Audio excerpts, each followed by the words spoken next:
சட்ட ஒழுங்கு பிரச்சனையை தமிழ்நாடு முழுக்க கிரியேட் பண்ணுறது. அதாவது தாவேக்கா சொந்தங்கள் இந்த மாதிரி கணக்கெல்லாம் போட்டு பெருசாக பார்க்க மாட்டாங்க. ஒன்று சேர்ந்தால் அவங்களுக்கு இயல்பாக கோவம் வந்துடும். கோவம் வந்தோன்னு என்ன பண்ணுவாங்க, அதை பண்ணுவாங்க, இதை பண்ணுவாங்க. இந்த மாதிரி ஒரு சட்ட ஒழுங்கு பிரச்சனை. இப்போ மெரினால ஆர்ப்பாட்டங்கிறாங்க, ஆளுநர் மாளிகைக்கு முன்னாடி ஆர்ப்பாட்டங்கிறாங்க.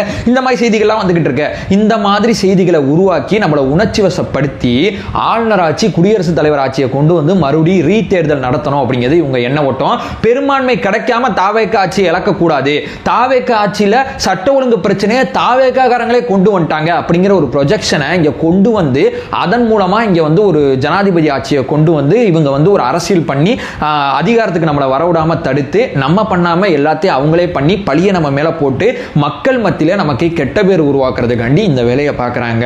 மற்றபடி வேற எதுவுமே இல்லை. இதுல நம்ம தலைவர் காமன் கூட இருப்பார். நான் தான் அதிகாரத்துக்கு வரப்போறேன், ஆட்சிக்கு வரப்போறேன், கம்யூனிஸ்டும் வீசி காட்டி நான் தெளிவா பேசியிருக்கேன். 2 பேரும் நிச்சயமா நமக்கு ஆதரவு கொடுப்பாங்கிறதுல தலைவர் விஜய் அவர்கள் ரொம்ப நம்பிக்கையா இருக்காங்க. ஏன் சொல்றேன்னா தாவேக்கா தொண்டனா இந்த அரசியல் புரிஞ்சவனா எனக்கே